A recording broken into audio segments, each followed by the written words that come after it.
의석을 정돈해 주시기 바랍니다. 성원이 되었으므로 제2차 본회의를 개의하겠습니다.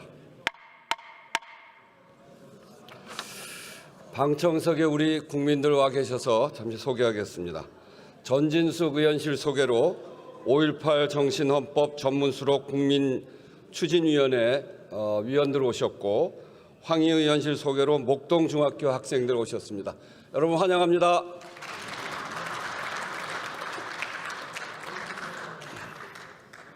보고사항은 회의록에 게재하도록 하겠습니다.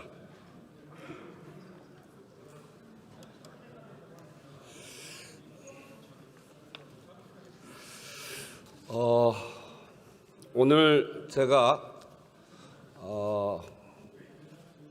본회의를 소집하면서 어제 불성립한 대한민국 헌법 개정안을 다시 한번 투표를 하자 이렇게 했고요. 그리고 의안 50개를 올렸습니다. 그거에 관해서 제가 먼저 말씀을 좀 드리겠습니다. 의사일정 1항 헌법 개정안에 대해서 국민의힘에서 무제한 토론을 신청했습니다. 저로서는 정말 이해가 되지 않습니다. 헌법 개정안은 제 이야기 들어보세요. 헌법 개정안은 국민의힘이 표결에 참여하지 않으면 가든 두든 의결할 수가 없는 거 아닙니까? 의사결정권을 국민의힘이 가지고 있습니다. 그런데 그러면 들어와서 표결을 해서 부를 던지든지 찬성하는 사람은 가를 던지든지 의사결정을 다 할 수 있는데 무슨 무제한 토론을 합니까? 무제한 토론은 소수파가 의사결정을 할 수 없는 소수파가 자기 의견을 국민들에게 알리기 위해서 하는 거 아닙니까? 어제 국민의힘이 참여하지 않아서 투표 불성립에 대해서 다시 하는 건데 여기에다 무제한 토론을 하는 것은 무제한 토론 제도를 남용하는 거다. 저는 그렇게 생각하는데 정말 이건 있을 수 없는 일입니다. 어떻게든 39년 만에 개헌을 무산시키지 않기 위해서 오늘 다시 본회의를 열었습니다. 민심을 직시하고 좀 더 깊이 고민해서 그래서 참여해 줄 것을 요청하면서 제가 간곡하게 요청드린 겁니다. 그런데 이렇게 필리버스터로 응답하는 걸 보니까 더 이상의 의사 진행이 소용이 없겠다 하는 생각이 듭니다. 의장은 헌법 개정안 상정하지 않겠습니다. 오는 6월 3일 개헌 국민투표 시행을 위한 절차는 오늘로써 중단됐습니다. 다시 한번 말씀드립니다.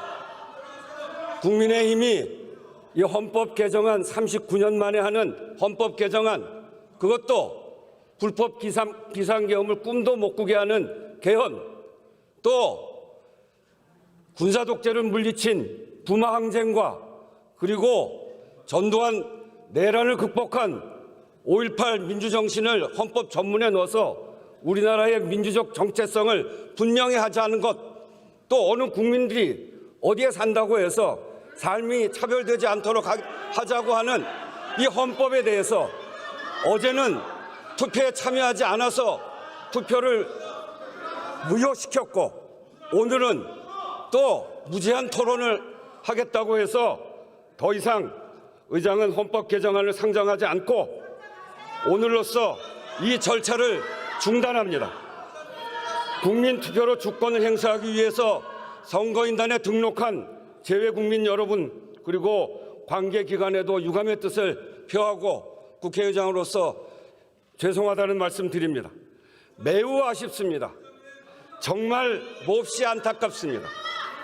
개헌의 필요성과 시급성에 대한 국민적 요구가 분명하고 쟁점이 없어서 내용엔 반대할 것도 없다고 하면서 여야 간에 얼마든지 합의가 가능한 사실상 내용에 반대가 전혀 없는 개헌안을 놓고도 개헌의 문을 열지 못했습니다.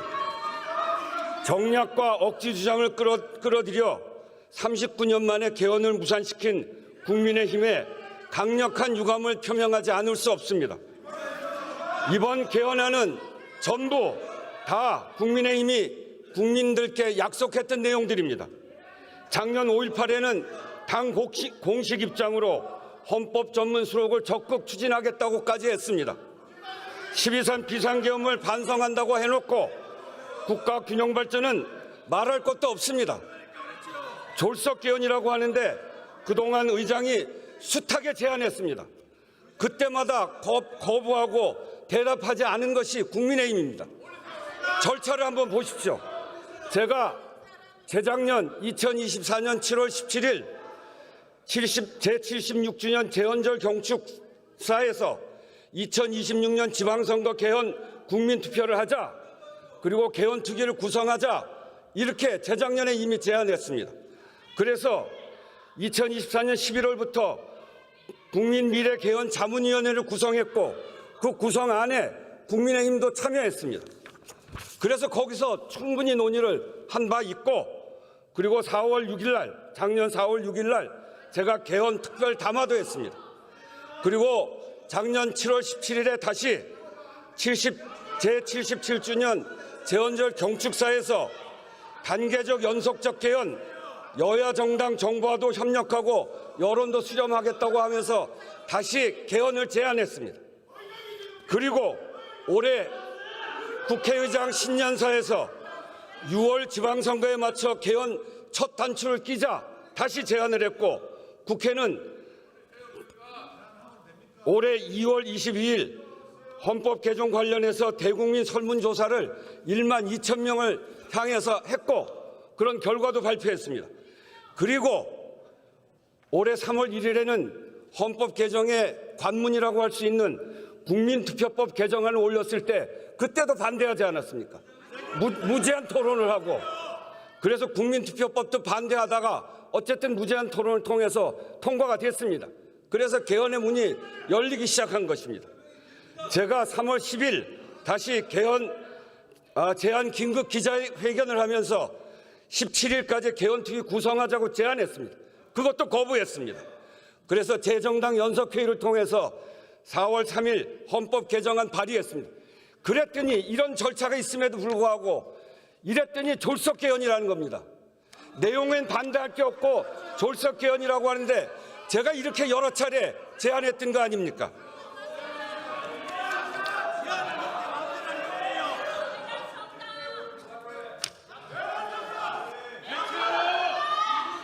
국민의힘은 가까스로 만든 개헌 기회를 걷어찼을 뿐만이 아니라 공당으로서 국민께 한 약속을 실천하는 책임도 같이 걷어찬 것입니다. 불법 개헌을 반성한다, 반대한다고 한 소리는 다 어디로 간 겁니까? 불법 개헌을 꿈도 못 꾸게 하는 개헌을 필리버스터까지 걸면서 이러고도 법원이 내란 우두머리로 무기를 선고한 윤석열 전 대통령과 절연하지 못했다는 세간의 의심과 비판에서 벗어날 수 있다고 생각합니까? 정말 묻지 않을 수 없습니다. 부끄럽고 두렵게 여기기 바랍니다. 이렇게 해서 만약에 20년, 30년 후에 이런 불법 내란이 또 벌어진다면 정말 국민의힘은 역사의 죄인이 된다라고 하는 걸 다시 한번 분명하게 말씀드립니다. 1987년 이후 시대 변화를 담아내지 못한 현행 헌법은 반드시 개정돼야 합니다. 비록 이번 기회는 놓쳤지만 출발선은 좀 더 가까워졌습니다. 헌법 불합치 판정 후 근 12년 만에 국민투표법을 개정해서 개헌의 절차적 걸림돌을 해소했고, 전부 아니면 전무였던 전면 개헌 방식 대신에 합의되는 만큼 매듭을 풀어가는 단계적 개헌에도 공감대가 만들어졌습니다. 이번 결과로 역시 개헌은 안 되는 일이라고 하는 인식이 더 굳어져서는 안 됩니다. 그 책임은 이제 국회가 다시 져야 합니다. 그동안 의장이 수차례 걸쳐 요청했지만 불발되었던 개헌특위를 후반기에는 반드시 구성하기 바랍니다. 이제 국민의힘도 이야기했습니다. 개헌 반대, 개헌 무산의 책임 모면용이 아니길 바랍니다. 이번에는 국민의힘이 반드시 약속을 지켜줄 것을 바랍니다. 여야 모두 책임 있는 자세로 국민께 분명한 개헌 시간표를 제시하기 바랍니다.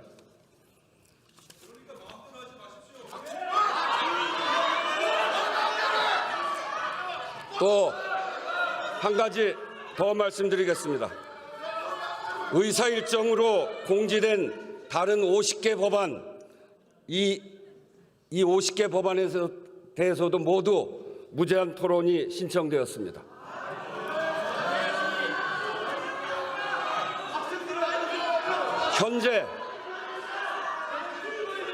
현재 법사위를 통과하고도 처리하지 못한 안건이 88건입니다. 그중에 38건은 합의가 안 된 상태로 통과됐든지 동일 제명이라서 이번에 처리할 수 없는 것이든지 그런 경우이고, 이번에 본회의에 제가 올린 50개의 안건은 여야 합의로 법사위를 통과한 민생 법안들입니다. 그런 법안들에 대해서 필리버스터를 걸겠다니 법안이 통과되기만을 간절히 바라고 있는 국민들은 안중에도 없는 것입니까? 원내대표 사이에 합의되지 않는 안건이라는 이유도 가당치 않습니다. 본회의 안건을 정하는 권한이 교섭단체에 있지 않습니다. 여야 합의로 법사위를 통과한 법안들을 특별한 사유도 없이 선별적으로 본회의에 올리고 처리를 미루려는 이유가 도대체 뭡니까? 저는 납득할 수 없습니다. 국회에 본회의에 안건을 상정하는 것은 국회의장의 권한입니다. 무엇을 근거로 또 어떤 권한을 가지고 이건 하고 저건 안 되고 이렇게 할 수 있단 말입니까? 개헌안 재표결이 이유라면 더더욱 말이 안 됩니다.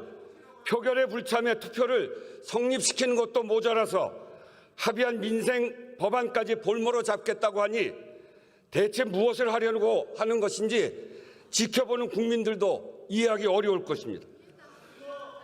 필리버스터로 의결을 지연시킬 수는 있지만 의결 자체를 막을 수는 없습니다.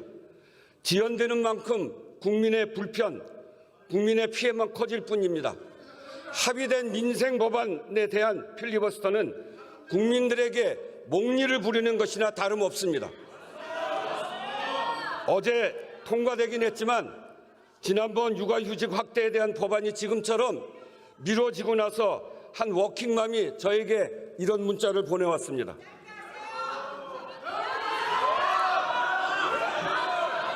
자, 들어보세요. 존경하는 국회의장님, 안녕하세요. 저는 초등학생 두 아이를 키우고 있는 워킹맘입니다. 오늘 본회의에서 제가 그토록 애타게 기다린 육아휴직 대상 자녀 연령을 초등학교 6학년으로 확대하는 공무원법 개정안이 끝내 상정되지 않아 너무나 무거운 마음이었습니다. 하지만 오늘 본회의 개최 시 의장님께서 법사위 안건이 240건이나 되는데 왜 일부만 상정했느냐라고 엄중히 지적하시며 다음 본회의 때는 의장 권한으로 안건을 올리겠다 단호하게 말씀을 주신 것을 듣고 다시 큰 희망을 품었습니다. 의장님, 이 육아휴직 확대 법안은 저와 같은 수많은 부모들에게 단순한 제도의 변화가 아니라 일과 가정을 포기하지 않고 지켜낼 수 있는 동화줄과 같습니다. 당장 고학년이 된 아이의 돌봄 공백이 생김으로써 매일매일 애태우며 하루빨리 법안이 통과되기만을 기다리고 있습니다. 부디 하루빨리 다음 본회의 일정을 잡아주시기를 부탁드립니다. 그리고 의장님께서 오늘 국민들 앞에서 약속해 주신 대로 본회의에서는 의장의 권한으로 적극적으로 행사하시어 미처 상정되지 못한 소중한 민생 법안들이 반드시 처리될 수 있도록 이끌어가 주시기를 눈물로 호소합니다. 이렇게 문자를 보냈어요. 왜 이거를 필리버스터를 하고 못하게 막는 것입니까?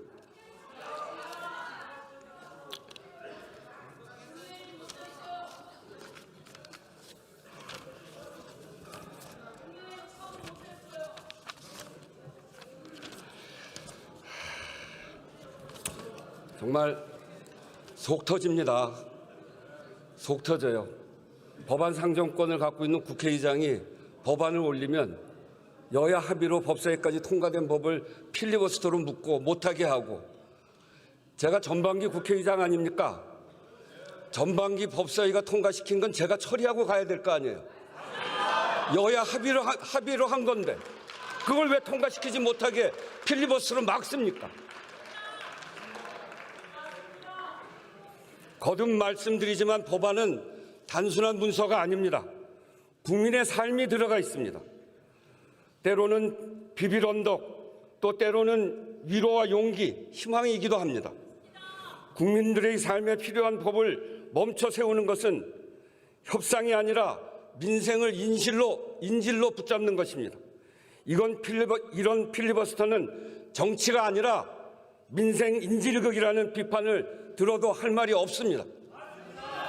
21대 국회 전반기가 얼마 남지 않은 시점입니다. 법사위를 통과한 법안들까지는 마무리 짓자는 것이 의장의 판단이었습니다. 필요한 법안을 제때제때 처리해야 국민들 불편이 줄어든다는 상식적인 국회 운영에도 어깃장을 놓는 이 상황이 저는 정말 분통이 터지고 눈물이 나올 것 같고 정말 화가 나고 답답합니다.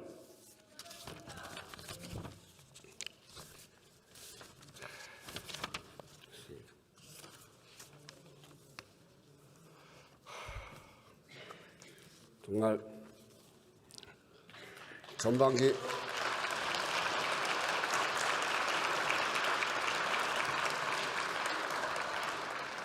전반기 국회가 시작부터 험난했고 또 그 과정에 매우 험난한 과정들이 있었죠. 까딱하면 우리가 다 누구 말대로 꽃게밥 될 뻔도 했던 적도 있고 그거를 국회가 극복하고 민주주의를 이만큼 회복하고 그리고 국민들의 민생을 챙기자고 열심히 노력해서 법안을 통과시키는데 그런 과오를 잘못 반성도 하지 않고 그리고 불법 비상계엄을 꿈도 못 꾸게 하는 계엄 이것까지 막아가면서 국민들의 민생 법안까지 이렇게 막는 이런 무도한